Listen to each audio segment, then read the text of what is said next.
There's a lie we've been told since birth, a lie so deep, so rooted in our collective psyche, that it has shaped entire civilizations. This lie whispers in our ears, "Wait, someone will come. Salvation is arriving." But what if I told you this is the most dangerous illusion of the human condition? For millennia, we've built temples, created therapies, established governments and ideologies, all based on the premise that our liberation will come from outside, from a savior, from a system, from a miraculous cure. Alan Watts, the philosopher who dared to strip humanity of its most comfortable illusions, understood something few dare to accept. You are the problem, and paradoxically, you are also the only possible solution. We live in an era of existential dependence. We depend on experts to tell us how to think, on gurus to tell us how to feel, on systems to tell us how to live. This dependence isn't accidental. It's the biggest business in human history. Over the next 16 minutes, we won't just philosophize about freedom. We'll dive into the depths of Alan Watts' mind and extract a practical manual for the only revolution that truly matters, the inner revolution. Prepare yourself, because the knowledge you're about to receive won't just transform your perspective. It will destroy the invisible chains you didn't even know you were carrying, the illusion of the external savior. The first law of personal liberation is brutal in its simplicity. Nobody is coming. No savior, no system, no scientific discovery will solve the fundamental problem of being you. Watts observed that our obsession with external saviors is a primitive psychological projection. From childhood, we learn that relief comes from outside. Parents calm our crying, doctors cure our pain, teachers bring knowledge. This pattern crystallizes in our adult psyche as an unconscious expectation that someone, somewhere, possesses the keys to our happiness. But this expectation is an evolutionary trap. It keeps us eternally infantilized, waiting for an authority that never arrives, or that, when it does arrive, disappoints us profoundly. Consider the tragedy of Siddhartha Gautama before he became Buddha. Born a prince, protected from all suffering, he lived 29 years believing that happiness would come from perfect circumstances. His father had created an artificial paradise, eternal gardens, eternal youth around him, infinite wealth. But when Siddhartha finally left the palace walls and encountered old age, sickness, and death, his reality crumbled. It wasn't the discovery of suffering that transformed him. It was the devastating realization that no external environment, however perfect, could protect him from the fundamental nature of existence. He spent 6 years seeking gurus, practicing extreme asceticism, following every available system of liberation, and he failed. Only when he stopped looking outside and looked within did he find what he was seeking. Today, we are all Prince Siddhartha in our digital palaces. We scroll infinitely searching for the post that will inspire us, the course that will transform us, the relationship that will complete us. We jump from therapist to therapist, from philosophy to philosophy, from solution to solution. The self-help industry moves billions precisely because it feeds this illusion. Each new method promises to be the method. Each guru swears to have the answer. Immediate practice. Stop consuming personal development content for a week. Observe the discomfort that arises. That discomfort is the addiction to external salvation manifesting. Daily reflection. Before sleeping, ask yourself, what am I waiting for to be happy today?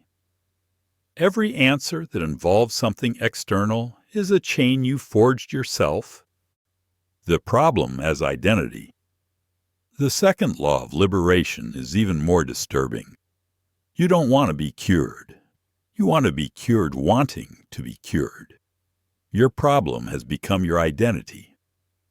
Watts realized that humans develop a pathological attachment to their problems. Our mind constructs complex narratives around our difficulties, anxiety, depression, trauma, limitations, that become the backbone of who we believe we are. Removing the problem would mean removing the self we know. That's why people spend decades in therapy without significant changes. It's not the therapist's or method's failure. It's unconscious sabotage by the patient themselves. In Greek mythology, we have Prometheus, chained to the Caucasus for stealing fire from the gods.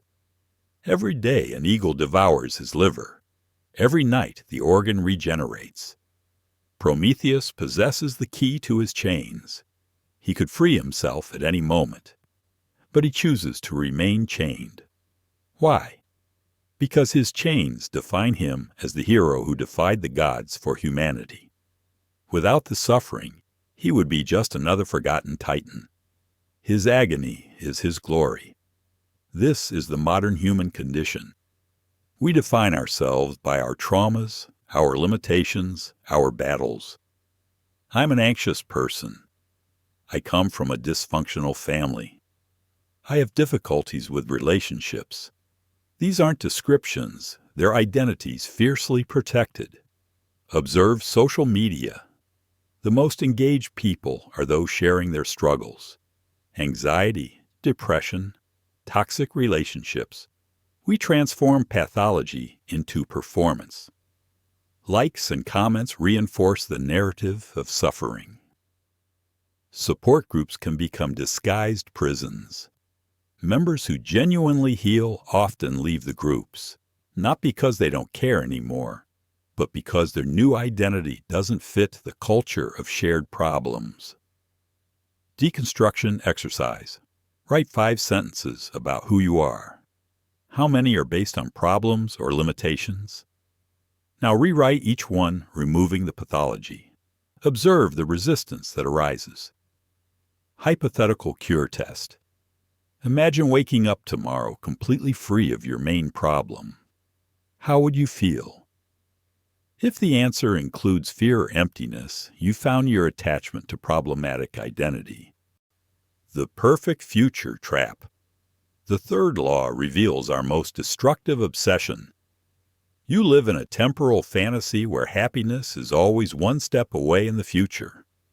Watts observed that the Western mind developed a pathological relationship with time. We create a linear narrative where the present is always inadequate and the future promises redemption.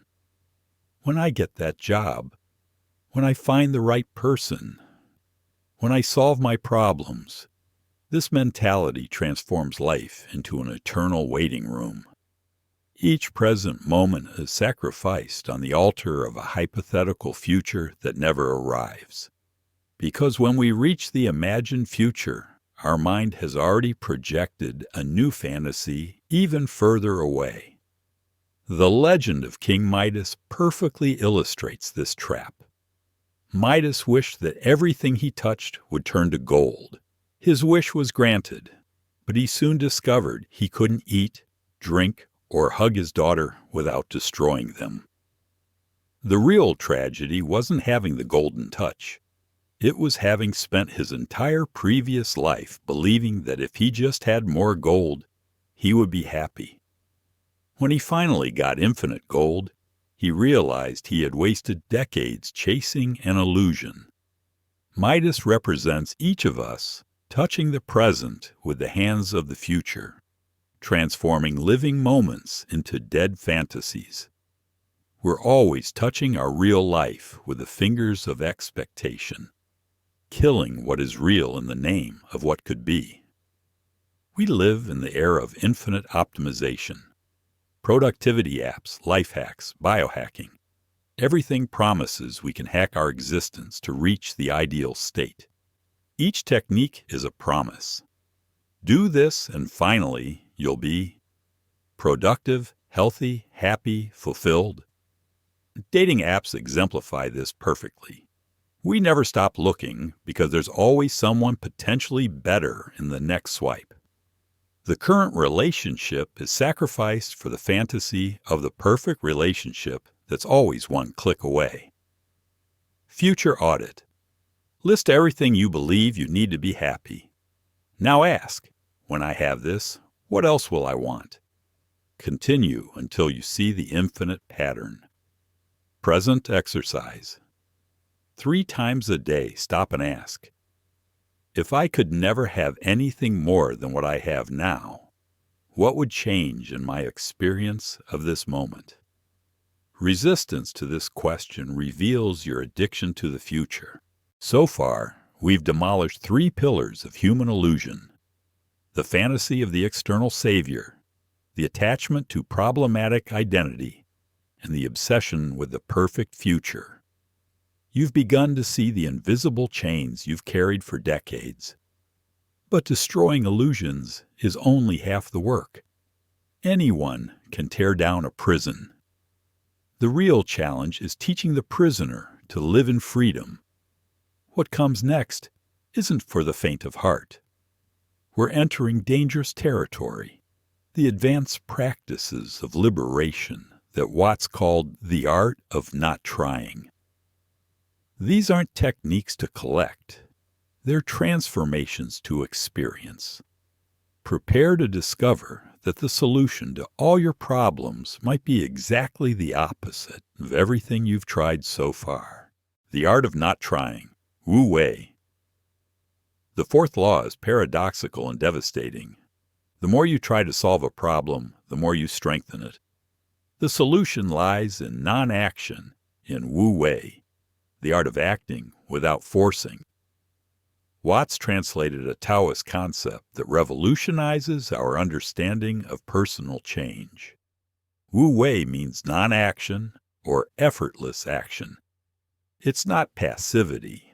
It's action aligned with the fundamental nature of reality. Our Western culture programmed us to believe that every problem requires struggle. Every goal demands maximum effort. But observe nature. Rivers don't force their way through mountains. They flow around them. Trees don't fight the wind. They bend. This is the wisdom of Wu Wei. Applied to personal transformation, it means real change happens when we stop trying to change. It's a paradox that breaks our linear minds. In the 6th century, Zen master Huineng competed to become the 6th patriarch of Zen. His rival Shengxiu wrote a poem demonstrating years of discipline and effort. The body is the Bodhi tree, the mind is like a bright mirror. Always wipe it diligently, don't let dust accumulate. Huineng, a young illiterate man, asked someone to write his response. The Bodhi tree doesn't exist, nor is there a bright mirror. From the beginning, there's not a single thing. Where could dust accumulate? Shengxiu represented the path of effort, constantly cleaning the mind, fighting negative thoughts, forcing enlightenment. Huineng represented Wu Wei, recognizing there's nothing to clean, no fundamental problem to solve. Huineng became the patriarch. His effortless approach transformed Zen forever. Consider modern anxiety. The more we try not to be anxious, the more anxious we become. We fight negative thoughts, force positive thoughts, struggle to relax. Each attempt adds layers to the original problem. Meditation apps exemplify this. They promise to conquer the mind, master thoughts. They transform a practice of non-effort into a stressful to-do list. People meditate anxiously to not be anxious. Non-trying experiment. Identify a habit you've been trying to change for months. For 1 week, completely stop trying to change it. Just observe, without judgment or action. Notice what emerges naturally. Wu Wei practice. When you feel a problem arising, instead of immediately trying to solve it, ask, "What if I did nothing about this right now?" Observe the difference between reacting and responding. The impersonal observer. The fifth law dissolves the deepest illusion of all. You are not your thoughts, emotions, or experiences. You are the consciousness that observes them, and this consciousness never needed to be healed. Watts realized we mistakenly identify our true self with the content of experience, thoughts, feelings, memories, sensations. It's like confusing the movie screen with the film that's playing. Pure consciousness, that which is aware of being aware, has never been touched by trauma, anxiety, depression, or any psychological experience. It simply observes everything pass by, unchanging like the space that contains the clouds. This realization isn't just philosophical, it's practically revolutionary. If you're not the problem, you don't need to be healed. If you're the consciousness observing the problem, you're already free. In the Bhagavad Gita, Arjuna faces literature's greatest existential crisis. He must fight in a war that will kill people he loves. He's paralyzed by guilt, fear, and moral confusion. Krishna, his charioteer, represents higher consciousness. Krishna doesn't solve Arjuna's problems. Instead, he reveals something deeper. Arjuna is identified with the roles of warrior, son, friend, but his true nature transcends all these roles. You grieve for those who should not be grieved for, says Krishna. The wise grieve neither for the living nor the dead. There was never a time when I did not exist, nor you, nor all these kings, and there will never be a time when we cease to exist. Krishna teaches Arjuna to act as the impersonal observer, to do what must be done without identifying with the doer. This is absolute freedom. Modern therapy often reinforces identification with problems. Process your trauma. Work through your issues. Heal your inner wound. Each approach assumes you are the problem that needs fixing. But what if you simply observe trauma like you watch a movie? What if you recognize that the consciousness aware of anxiety has never been anxious? This perspective transforms everything. You stop being the victim and become the space in which experience happens. Observer technique. When intense emotion arises, ask, "Who is aware of this emotion?" Keep asking, "Who is aware?" until you find that which observes but can never be observed. Identity meditation. Daily list. I am. Then add, "But who is aware of being this?" Continue until you find the consciousness that cannot be labeled. Reality is play. The sixth and most liberating law. Life is not a problem to be solved, but a game to be played. All seriousness is illusion. All struggle is unnecessary. Watts observed that children learn by playing, not by studying manuals on how to play.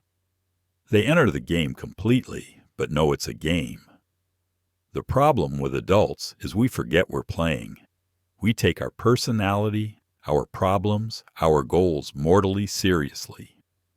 We forget we assumed these roles voluntarily, like actors in a cosmic drama. This pathological seriousness is the root of all unnecessary suffering. When you realize you're playing a game, you can play with mastery, creativity, and joy, without the crushing weight that your life depends on it. Shakespeare captured this truth in As You Like It. All the world's a stage, and all the men and women merely players. They have their exits and their entrances, and one man in his time plays many parts. But there's a crucial difference between a professional actor and an amateur. The professional surrenders completely to the role, but never forgets they're acting. The amateur either identifies so much with the role that it suffocates the performance, or stays so distant the acting becomes artificial. The master of life, like a consummate actor, plays each role completely, parent, professional, lover, friend, but maintains the playful awareness that these are roles, not absolute identities. When you forget your acting, drama becomes tragedy. When you remember, even tragedy becomes art. Our culture has turned everything into serious optimization. Relationships become emotional work. Fun becomes networking. Even hobbies become side hustles. We've completely lost the ability to do something for the pure pleasure of doing it. Social media intensifies this. Every post is a serious performance of our personal brand. We forget that online personality is creative fiction, not existential documentary. Lightness experiment. Choose an area of life you take too seriously. For 1 week, approach it as a game. Set arbitrary rules. Invent fun challenges. Celebrate failures as interesting plot twists. Actor, practice. Before stressful situations, remember, I'm about to perform the role of parent, employee, partner. How can I give the best possible performance of this role? This perspective dissolves performance anxiety instantly. We've traversed dangerous psychological territory. We demolished the illusion of the external savior and discovered nobody is coming. We recognized our problems have become our identity and that we secretly resist the cure. We saw how we project happiness into a future that never arrives. Then we entered the realm of real freedom. We learned that forcing change strengthens resistance, that we are the consciousness observing experience, not the experience itself. And finally, we discovered that this entire human journey is a cosmic game, serious enough to be lived completely, light enough to be enjoyed deeply. These 6 laws, when integrated, form something more powerful than self-help techniques. They constitute a philosophy of life that dissolves the need to be saved, cured, or fixed. Because you are never broken. But beware. This knowledge is a double-edged sword. It can liberate or be used as sophisticated spiritual escapism. It can generate wisdom or intellectual arrogance. Use these ideas as a springboard to direct experience, not as a substitute for it. Alan Watts warned us, you can know everything about swimming and still drown. The map is not the territory. Philosophy is not life. True freedom isn't in understanding these words, but in dispensing with them when you no longer need them. Use them to free yourself from the need for external salvation, but don't become dependent on them as a new form of salvation. In the comments, share. Which of these 6 laws most challenged your fundamental beliefs about personal change? And more importantly, which one do you most resist applying? Our resistance always points to where we most need to look. If this journey through the paradox of human existence resonates with your search for authentic freedom, subscribe to the channel. We'll continue exploring the deepest territories of human psychology, always with the courage to question comfortable truths. Your like is more than approval. It's a signal that you recognize the value of ideas that challenge instead of confirm, that disturb instead of reassure. It's a vote for intellectual courage in an era of digital conformity. Remember, you don't need to be saved. You never did. The freedom you seek isn't coming. It's already here, disguised as this life you're living now.